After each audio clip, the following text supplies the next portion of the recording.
Welcome back to No Sleep Teal on the Reier on YouTube channel. Travis Reier alongside Evan Reier. It is a Wednesday, August the 14th.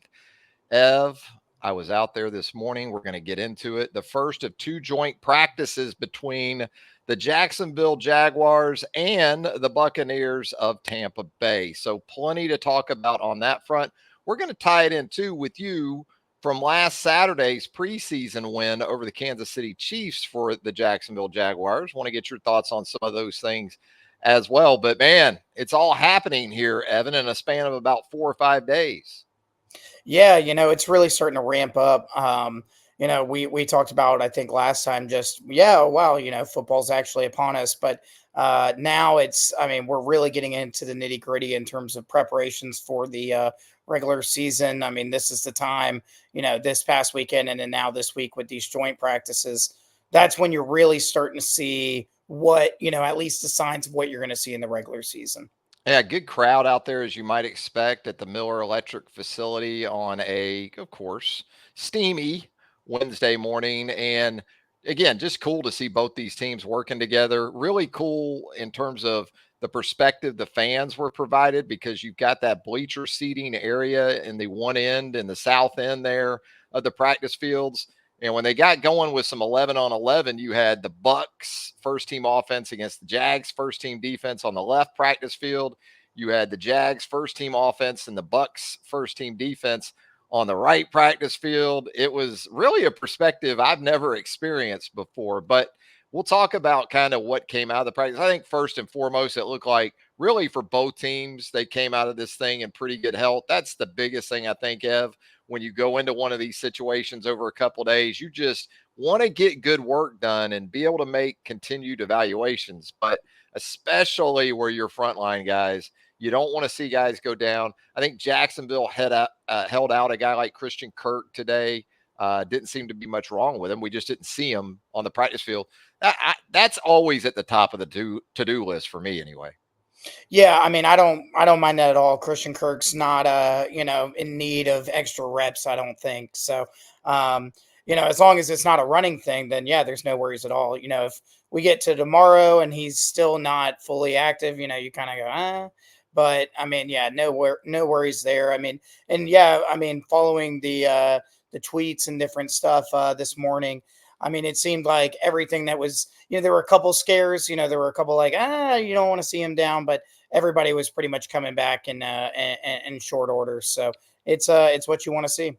Yeah, the Bucks, Mike Evans, they certainly don't want to see their star receiver out for any period of time. Looked like he had a little bit of an issue. Same maybe for Brian Thomas Jr., who had a big time dynamic touchdown on a deep ball from Trevor Lawrence. But you know what? Let's start with the Jaguar defense. We'll work our way back to the offense and some situations on that side of the ball as well.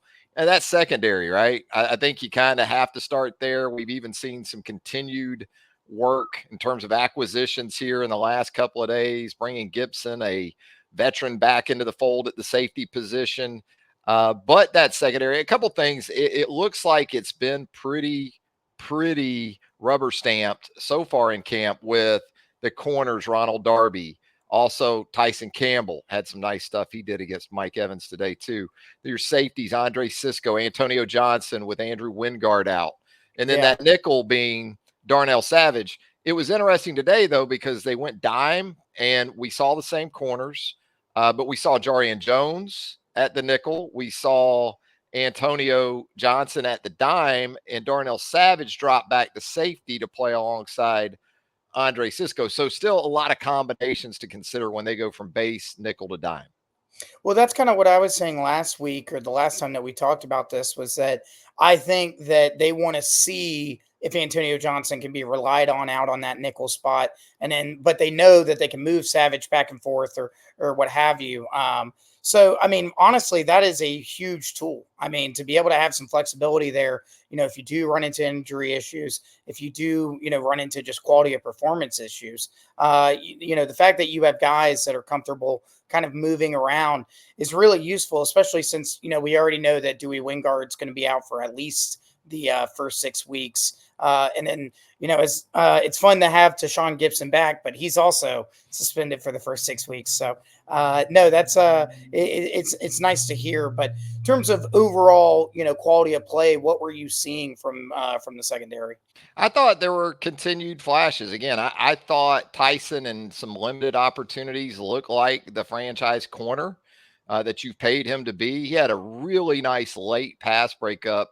They were working on some like red zone 7-on-7 from about the 10-yard line. And when Mike Evans is split out into the boundary, you kind of know at his size. And Mike Evans, by the way, if you haven't been up close to this guy, he is a monster. Yeah, He he's looks huge. like a cell tower out there relative to the other receivers for the Bucks. The fade's coming. The Yeah. ball's going to the back corner, and it looked like he was going to score. Ran a really nice route against Tyson. Baker Mayfield put the ball pretty much where it needed to be, but Tyson Campbell doing what big time corners do, played through the catch, was able to get the ball out when it looked like he was beaten. A crossing route to Mike Evans a little bit later. Tyson made a nice pass breakup on. I thought, he was exactly what you want him to be. I thought Ronald Darby was fine.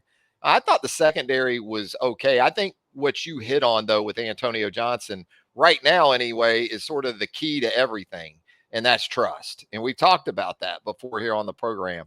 Are you ready as a defensive staff, as Ryan Nielsen, to say, okay, my safety opposite Andre Cisco down in and down out, except for maybe if we do go to dime and I put him up there in the box in that dime spot. We're going with Antonio Johnson. Now, I think you can look at some of these moves of late, couple of safeties, not just Gibson. They've added a couple of safeties, veteran safeties. It leaves you with a sense of, you know what, we open with the Miami Dolphins. And the one thing that isn't going to happen is bust on the back end. They may just have guys like Tyreek Hill and Jalen Waddle that just run past our guys, but our guys are going to be where they're supposed to be when they're supposed to be there. That's what I sort of go back to with Antonio Johnson. If he has that, I think he'll be fine. But the moves themselves, I don't know about you. They seem to speak to something back there.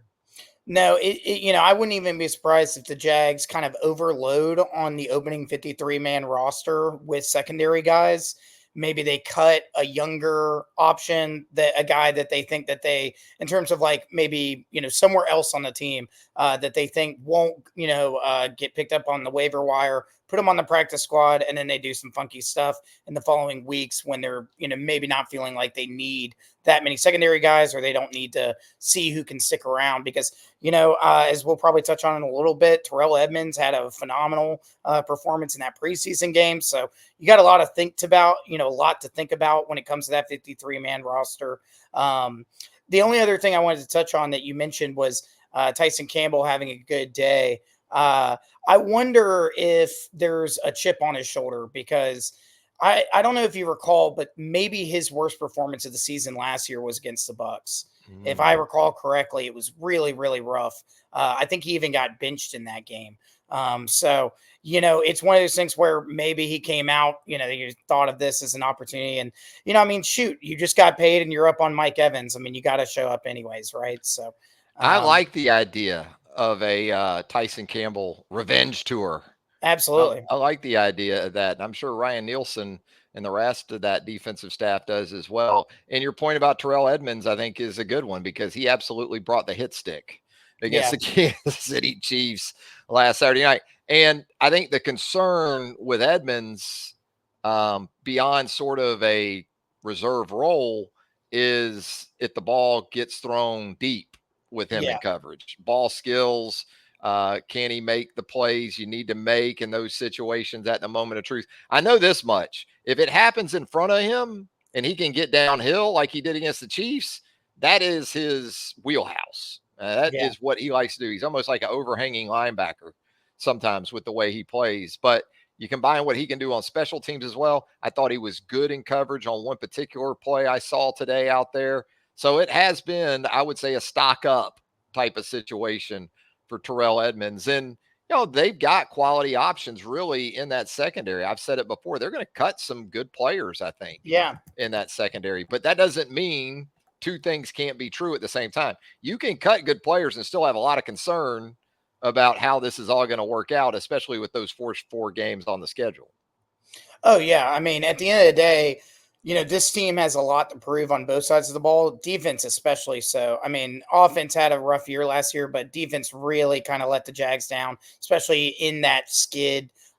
So it's one of those situations where you do feel better about the overall depth of the team, but I mean, we still have a lot of kind of unknowns here where Ronald Darby's been looking solid, but we haven't seen it in the regular season. Same thing with Darnell Savage. Same thing with Antonio Johnson in an expanded role. So yeah, a lot of question marks still, but it's nice to see that it seems like they're locked in on that group, especially like you said with the start that the Jags have.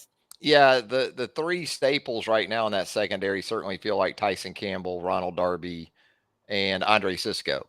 And Yeah. again, there's been a lot of Darnell Savage and Antonio Johnson, but with some of the moves they've made, and you said it with Gibson being out for the first 6, and not only that, he has to be entirely out of the building for the first three Yeah, he weeks can't of the even be season. involved. He can't Yeah. even be in the building until I guess, the start of week 4. But that's where being a veteran should help him too. I mean, this isn't a young player. He should be able to fit right back in if that's what the Jags ultimately decide to do with him. Yeah, exactly. I mean, and he's been with this team before. Obviously, things have changed in a pretty significant way in 7 years. But at the same time, it ought to be a smooth transition. If they can pull out of him what they saw 7 years ago, I don't think that's necessarily possible. But even if just he can be the quality of player he was with the 49ers recently, and then it would be a great pickup. Man, I do wish we had him right now. So, we'll just have to be patient. You get the feeling if he was available right now, it could have looked a little different. It Yeah. might have taken a few practices for that to play out, but I don't think anybody would have been surprised if he were available right now, if he were right back in that first 5 or so. Let me ask you about the front 7, Evan. How are we feeling about the Jags front 7 after last Saturday night? Um, Foye Oluokun has been limited a little bit this Yeah. week. We did see him out there today against the Bucks. It's been a lot of Devin Lloyd, Chad Muma working together at Mike and Will. Oluokun's going to be one of those two guys when he's totally ready to go.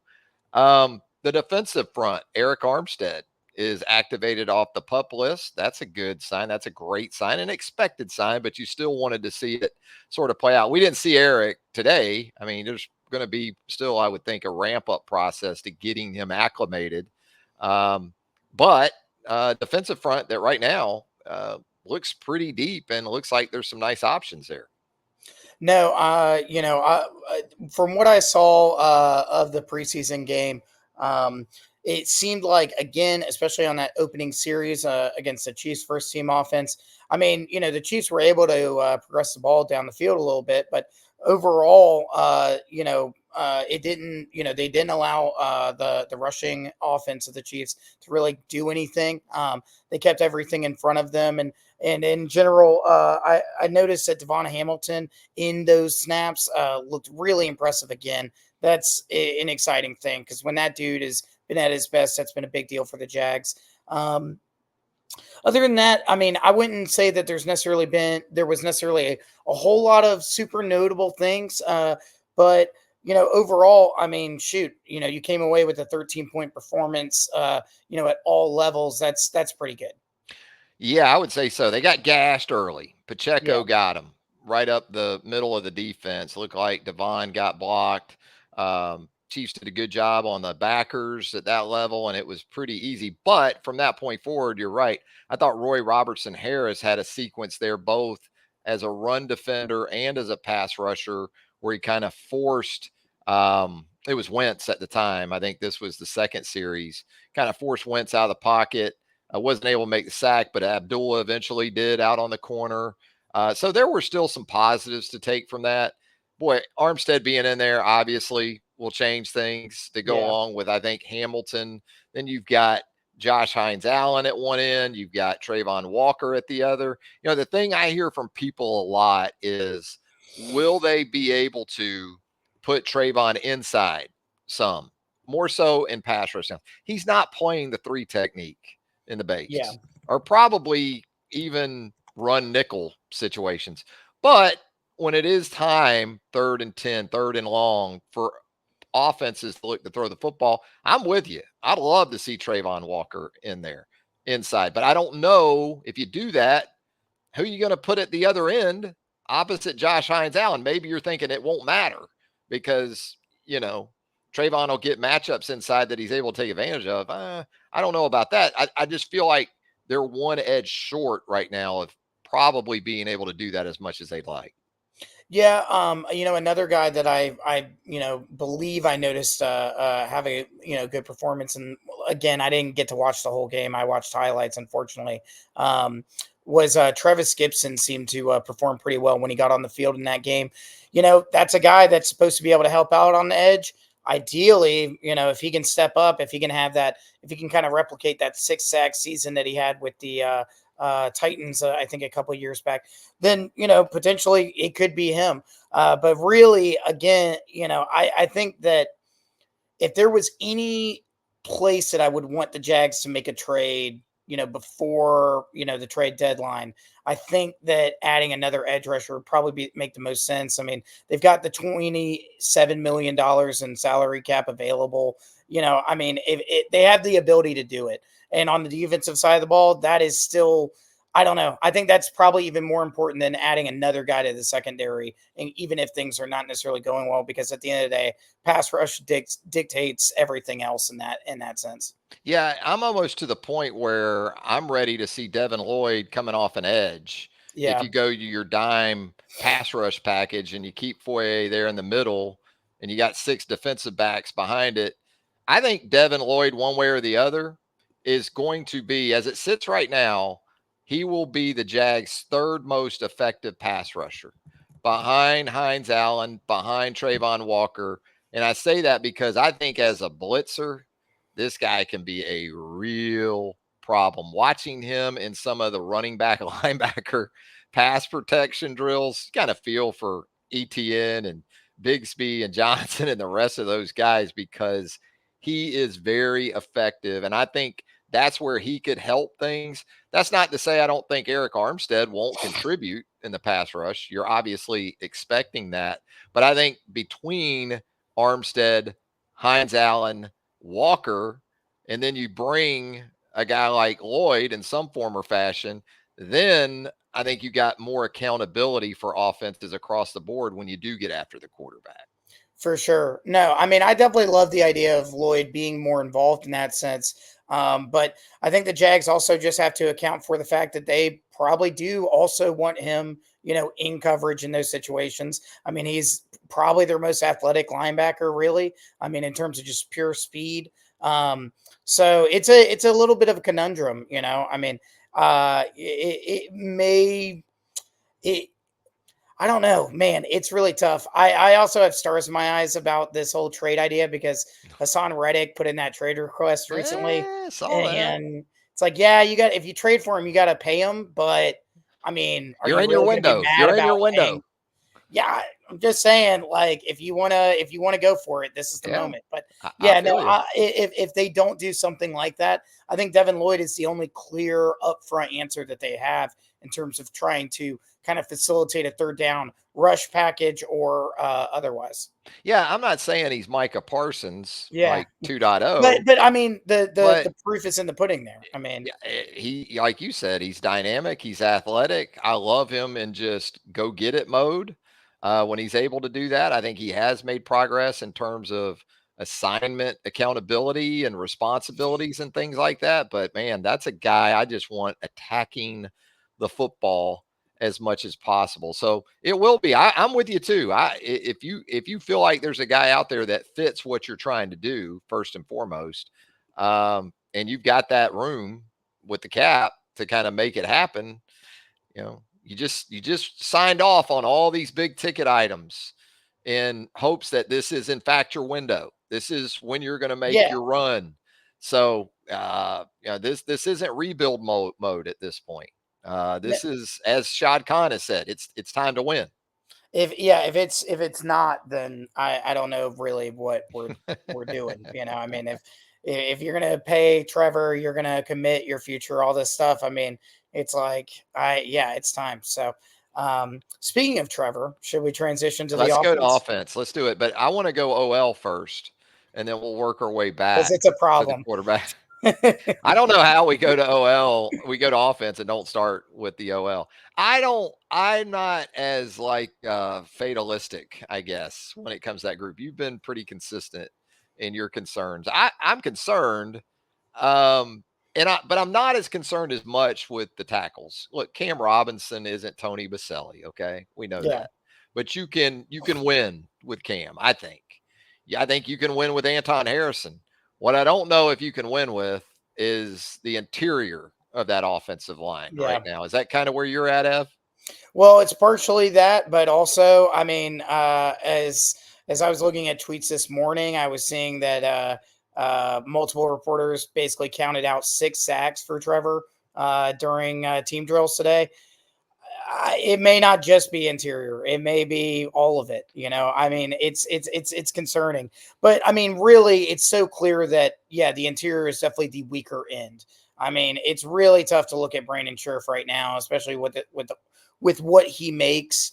And Value. also, Mitch Morse does seem better, but also, it's not necessarily been a 1-to-1 clear cut upgrade quite yet.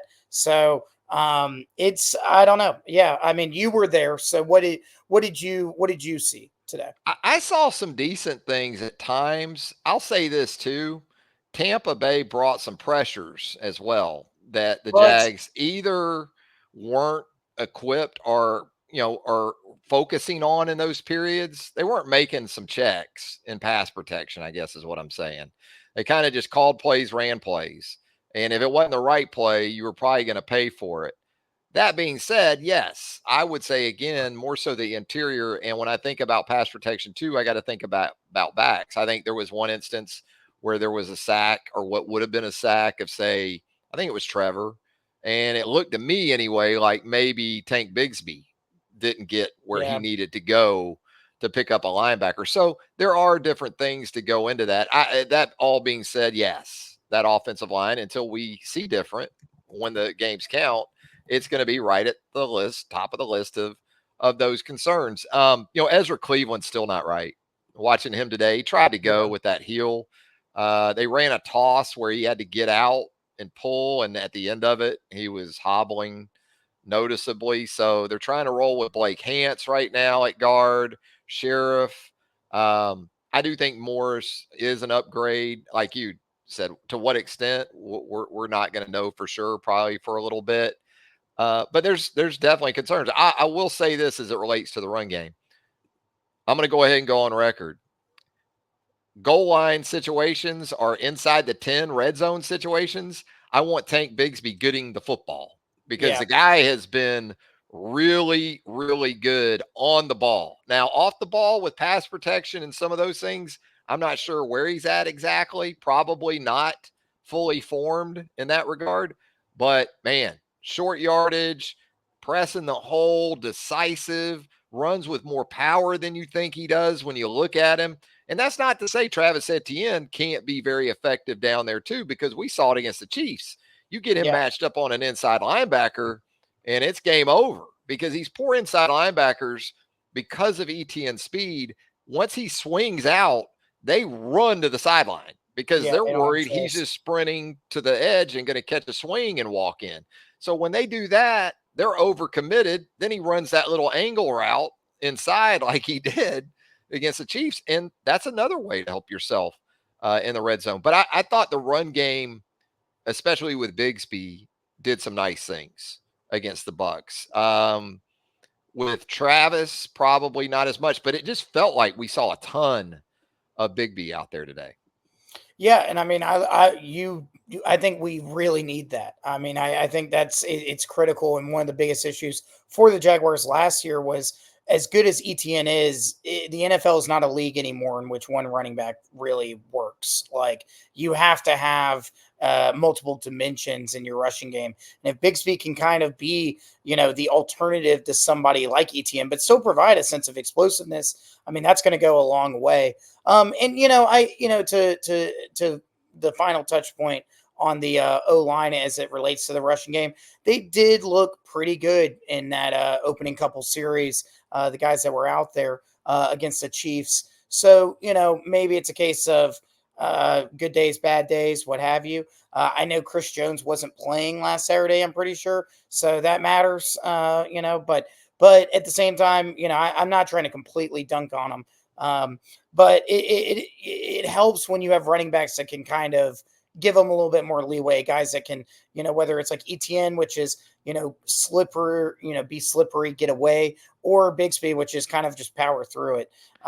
It's definitely something that has to be fixed because, I mean, really, the running game was the major issue of the offense last year. The fact that they never properly got it going. The Jaguars really couldn't work on their passing game from there. I'm interested in the depth because I feel like the first five are kind of the first five at this point, especially if Cleveland is healthy. But if you keep 8 total and Walker Little is the third tackle, you look at the interior spots, Luke Fortner's pretty much a backup center. Is he of that sort of ilk that you just keep a backup center? Because typically you like to keep a swing guy or two between guard and center. A week ago, if you asked me, I would have said, I don't think Tyler Shatley has a chance to make the 53 man. But after what I saw against the Chiefs a little bit, and then some today, I'm thinking maybe Shatley's going to get that in it 10 years or something coming up here. Maybe he makes it because he can play guard center. I guess that's maybe even a bigger concern I have for the offensive line is exactly who are the next guys up. Yeah, I believe Shatley also said that he's retiring after this NFL season. So I kind of have to think that they're gonna rock with him. I think if they weren't going to, they probably would have, you know, told him by now. I don't know. But yeah, I think that's a major concern. I mean, one, yeah, if you just have the 8 and you go 2 guys for the interior, then yeah, you're kind of thin when it comes to the tackle spot, especially a swing guy. But then on top of that, I mean, you know, Fortner can play center. He can technically do it, but he also had a pretty rough game from what I could tell against the Chiefs when he was out there. So, yeah, it's a Cooper Hodges, is Cooper Hodges at a point where you think he's worth one of those final spots? Because again, we've seen Blake Hance, yeah, kind of fill that void for Ezra Cleveland when they've gone next guard up in there. I thought against the Chiefs, the biggest problem I had was uh, too many guys on the ground too much, right? And not yeah, because it was a pile up situation. I'm talking about in trying to carry out their assignments before they could do it, they were on the ground or they were stumbling, they were losing leverage or balance. That's the stuff I don't like to see, especially at the pro level. And it yeah, just, to your point, it just kind of throws it up into flux even more. Exactly where are you going to go? And good thing about Walker Little, I guess, if you need him to play tackle or guard, right? You yeah. you you could do that with him as a swing in a next man up situation at a couple of positions, I guess. But It's not yeah, ideal though. it's a concern.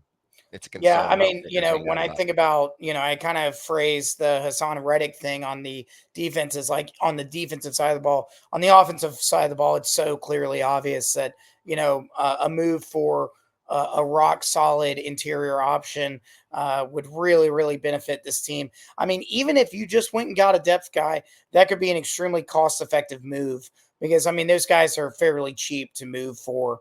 it. Yeah. So, I don't know. It's definitely because at this point in the free agency market, I do like the idea of keeping your eyes open there and different things like that. And I'm glad that the Jags have been active in picking guys up and kind of moving things around. But I think if you really truly want to maybe give yourself a chance on this, like let's say the Jags are, they've had a solid start to the season, but there's still some clear issues.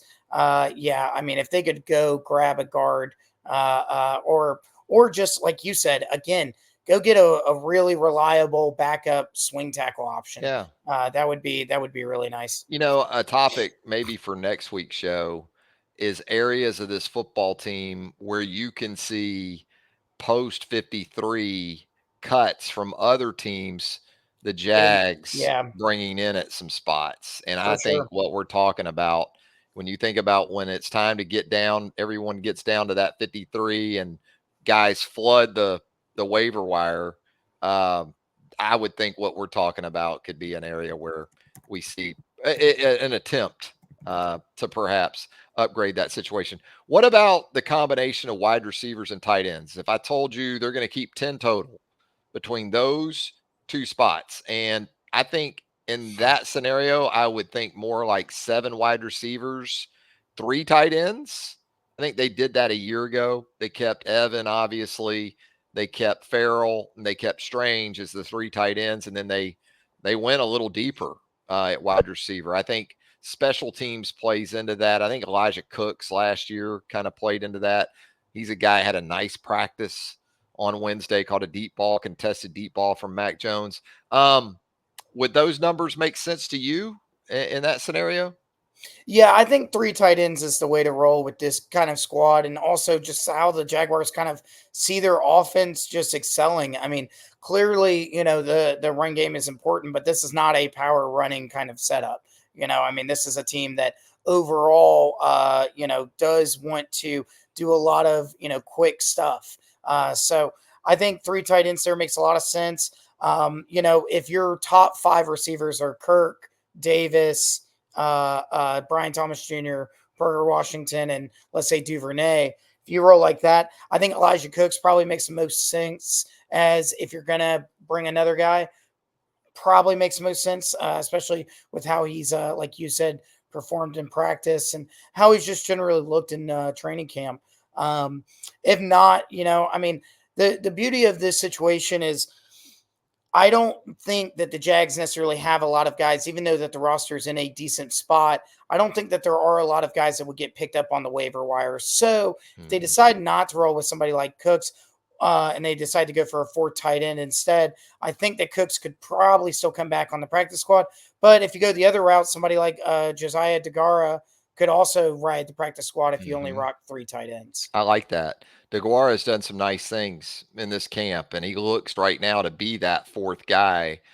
So if they keep 3 on the 53, maybe trying to tuck DeGuara away on the practice squad, to your point, Evan, would make a lot of sense. So let's count out the wide receivers right now. You pretty much did that, I guess. We did Yeah. Kirk, we did Gabe Davis, we did Brian Thomas Jr., we did Parker Washington, Devin Duvernay, Elijah Cooks. Who am I missing? That's I mean, 6. that's So six, there's right? I one mean, spot if you went 7. Maybe they keep 6 and DeGuara is the wild card as an extra yeah, tight end. Probably comes down to maybe special teams at that point because both those positions are going to kind of feed you, yeah. uh, in the but what about Cephas as your 7? Yeah, that's Cephas is another guy where you're like, you really want the practice squad to be an option, but he's maybe one of the few guys that I don't know why, but the buzz around him just there's been so much chatter that it makes me think that for somehow he would get picked up. If they're thinking special teams, I mean Tim Jones and Seth Williams probably make the most sense. Yeah. Um, and You got Brevin maybe you gamble Easton, you got Mims, you got Skates. I think some of those guys, Trammell. unfortunately, right now, Trammell, who helps you in the return game, although you've got Duvernay and you've got Yeah, they're kind of covered there. I feel. Washington. Um, yeah, it's some interesting math to consider, no doubt about it. So let's talk. We will talk a little bit about the running backs because we really hit on kind of the strengths of what you got with Travis and Tank at this point. Dearness Johnson has the look of a third back. I've been very high on Jalen Jackson, the rookie undrafted free agent from Villanova. I didn't see him during Wednesday's practice, though. I Hmm. didn't. I didn't see him. Maybe he was out there, but like in 11 on 11 and 7 on 7 stuff, I didn't see Jalen Jackson. He has been to me uh, very encouraging with what he's able to do, especially with Keelan Robinson essentially out right now. They've made a few changes to an extra Yeah. back down the depth chart. But Jalen Jackson, for my money, was at least making a run at perhaps the fourth spot or maybe the practice squad. I'll be interested to see if there is something up with him, exactly what it is. That group, in terms of complementing each other, you think it's pretty good fits as it sits right now? Yeah, I definitely think so. I think, your first three guys, ETN, Bigsby, Johnson, are all pretty different. I mean, it's not an exactly, three completely different types of players, but I like the almost like the gradient that kind of goes on there, where Travis kind of represents the very quick twitch side of things. Deandre Johnson represents the kind of bruising side of things, and Bigsby is somewhere in the middle.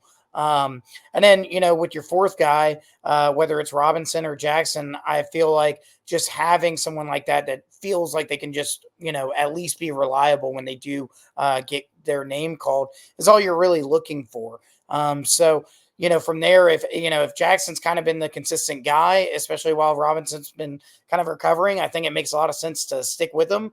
But then you also, again, practice squad math, you think, well, if we cut Robinson, this is a guy who was definitely considered a little bit stronger of a prospect coming out of college. Maybe it's smarter to keep him on the 53 and then rock Jalen Jackson on the practice squad, just because he probably doesn't have as many eyeballs on him as Robinson I think does. that's a great point. I think if you try to put Robinson on your practice squad, that's probably not going to be sustainable to get him through waivers and then try to designate him for the Yeah. practice squad, or even if you do and get him on the practice squad. I think Jalen Jackson, if it comes down to it, that's a guy you can do that with. And then if it comes down to availability, by the time Miami rolls around, you can do some things with Jalen Jackson to bring him up, or whatever it is that you need to do if you feel like you need him for special teams. Because that's one of the things I've liked about Jalen Jackson. I think there is translation with him, perhaps, to special teams, not as a return guy, but as kind of a coverage or uh, return unit personnel option. But I think it's a great situation. I'm all in on Tank Bigsby. I'm sure you can tell by now. Ball security, I want to see that be a real thing with him. But based on what I've seen, there really shouldn't be much hesitation in getting him involved on the offensive side in support of Travis Etienne. What about the quarterback position? Because it was so crisp and precise against the Chiefs. And that continued, I thought, on Wednesday. I thought the quarterbacks were really good again today. There was a little bit of a dip for Trevor about the midway point of the practice. He likes to drop that arm angle some. Yeah. He'll drop that elbow and the ball can get tipped, or it might not be as accurate as he would like. And that started to happen during Wednesday's practice. But to his credit, man, he picked it right back up after that. Um, the performance against the Chiefs, again, going into this week, although I guess it shouldn't be a huge surprise because all three of these guys have played a lot of football in this league. Yeah, I mean, no, not at all. I mean, these are all, guys that at this point can kind of be considered veterans. I mean, after you get through, 3 years, right? I mean, but no, everything that we've seen from Trevor, I would say in the past week has been very encouraging. Very, very solid against the Chiefs. Some really nice placement. I mean, the placement on I know it's let ETN do the work kind of touchdown, but the placement on that throw is why Trevor gets paid. People talk about, like, I don't even see what the deal with, like, people who aren't Jaguars fans or don't watch him a lot, kind of just see when he's kind of screwing up, don't really understand what the appeal is.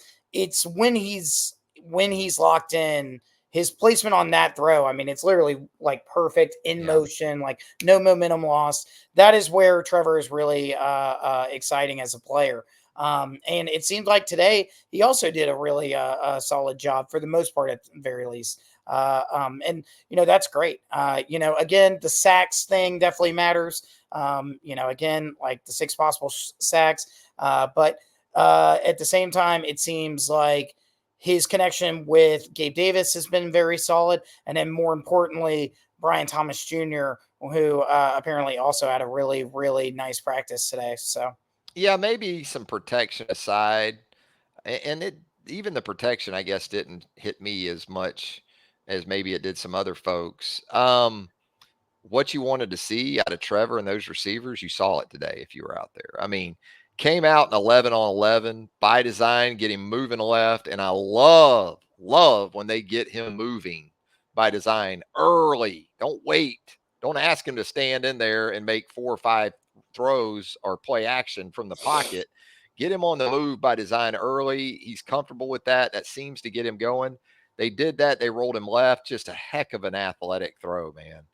Threw across his body a little 3/4 sidearm, but he still had to throw it 15, 20 yards in the air, and it was a dart, an absolute dart on his first throw of the day. That was to Gabe Davis. Then he comes back, hits Davis in the middle of the field. You want to see all of that with Gabe Davis. Yeah, It for was a sure. great sequence if you're a Jaguar fan. And then, as you said, he actually missed Brian Thomas Jr. on a deep ball earlier. But then when Thomas smoked another Bucks corner a little bit later, threw the perfect ball. Quarterback play in general. Trevor showed you again on Wednesday why he is a $50 million kind of guy. In support of him, it's been an interesting narrative or discussion about Mac Jones, CJ Beathard. For me, it's always been Mac, kind of like it's always been the Jags. I don't understand why you would bring him in here. I think we're both on record with that. Well, why do you even? It was a 6th rounder, but you still gave it up to bring him in Yeah, here. Um, I think Max had a great camp. I think that's flown under the radar. CJ Beathard has been what he is. If you felt CJ Beathard was a legit number 2 a year ago, I don't think he's been any worse than that this time around. So it's been a really nice scenario in support of Trevor. I think it's interesting with Mac because you just never know, man. You start having some injuries around the league at the quarterback position. We see it with JJ McCarthy, I guess, already up in Minnesota. This is a yeah, guy who's started the last 2 years in the National Football League. 2 years ago, he was all Pro Bowler, playoff quarterback. You get some quarterback desperate teams going into the season or early in the season. Maybe you turn Mac Jones from a 6th round pick that you gave up. You get a third back if you no, I wanted to mean do that. the art, There's some scenarios that could play out here with Mac, I think. the art of the deal. I mean, no, I mean, really, I do think it's a possibility. Chess, not Uh, checkers. and well, and that's, yeah, I mean, it's only good news when everyone's playing well. And that's what's interesting too, is that all the chatter has been about Mac, kind of through training camp and stuff. And then CJ Beathard balled on Saturday, He did did. everything he could possibly do to show, like, why would you cut me, or why would you get rid of me? What's interesting in that situation with the Vikings specifically, now that JJ McCarthy's got the torn meniscus, is out for the year, they weren't really coming into the season thinking they were going into the playoffs anyways, to be honest. I mean, at least as far as I can tell, the Vikings didn't really have it all together yet. They're kind of rebuilding. I think CJ Beathard actually makes sense as a trade option for them more than Mac, because they would have to pay more for Mac. They could probably give up a Oh, six. they could get CJ today for a 6th, easy. Yeah.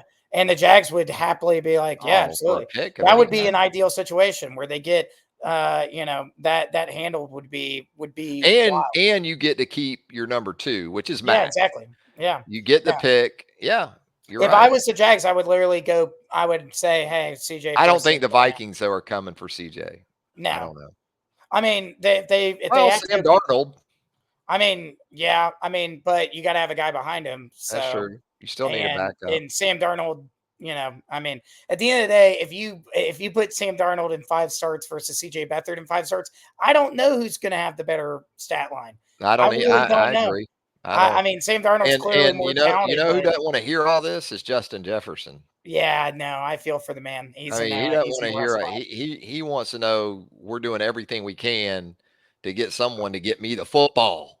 You Yeah, know, no, that's tough. and That's that a tough fan one. base doesn't want to hear it either. I Yeah, mean, I mean, it feels, yeah, it's got to be tough for Vikings fans passionate fan because base. They want to hear, oh well, we got an issue at quarterback. See you guys next year. That doesn't work.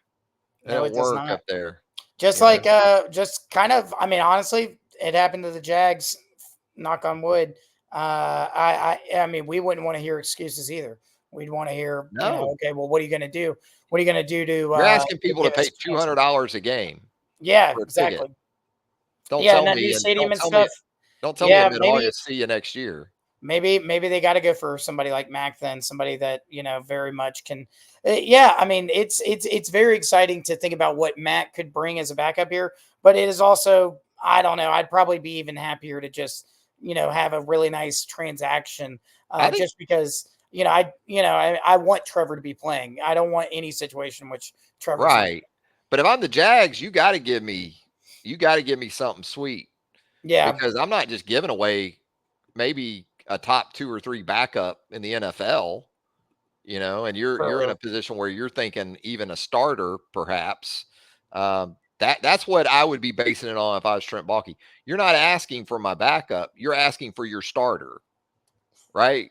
yeah, Perhaps. So yeah, what's it worth to you? So absolutely. interesting things to consider. We didn't really get into special teams. Parker Washington against the Chiefs, dynamic.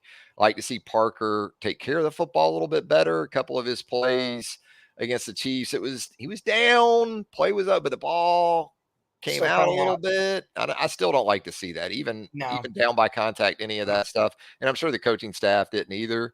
But man, this guy, he gave you everything you wanted in the return game, I thought. No, absolutely. The NFL, the new kick return already really exciting all across the league. You were seeing, some pretty big returns, which makes sense. It's brand new. It's going to be easier for the return team to kind of make things happen than it is going to be for a defense to kind of get used to that. So, but still, I mean, having Washington, be a threat in that is a great thing. And overall, I mean, yeah, special teams continues to be, a strength. It definitely does not feel like the Jaguars have anything to really worry about there as things stand. But again, that's another thing that kind of got to get into the regular season before you exactly know what's going on. Yeah, you're right. You got some depth in the return game. You got a veteran punter in Logan Cook. A promising kicker. Cam Little is a fireworks show. Every time you watch the guy put toe to leather, it's pretty amazing. So promising for sure where the kicking game is concerned. Ev, I think we about covered it. Yeah, I think we have. I think we covered it in Teal right here on No Sleep Teal. And if you haven't subscribed to our channel, we certainly hope you'll do that. Reier on YouTube, subscribe, turn on those notifications. You'll get all of our shows as they drop. Also, if you don't mind, you'd hit us with that thumbs up, that like. We'd appreciate Hmm. that as well. Ev, Hmm. man, look forward to doing it again real soon. We got Jags Bucks on Thursday joint practice. We got Jags Bucks Saturday night at Everbank Stadium. Every day. Every day we've got something to consider with this Jacksonville Jaguars football team. Always enjoy it, bud. Always, y'all keep tuning in. We really appreciate it, and it's only going to get better as the season kicks off. So, Absolutely. Thanks to each and every one of you. No doubt about that. So for Evan Reier, I'm Travis Reier. Thanks again. And until next time, so long, everybody.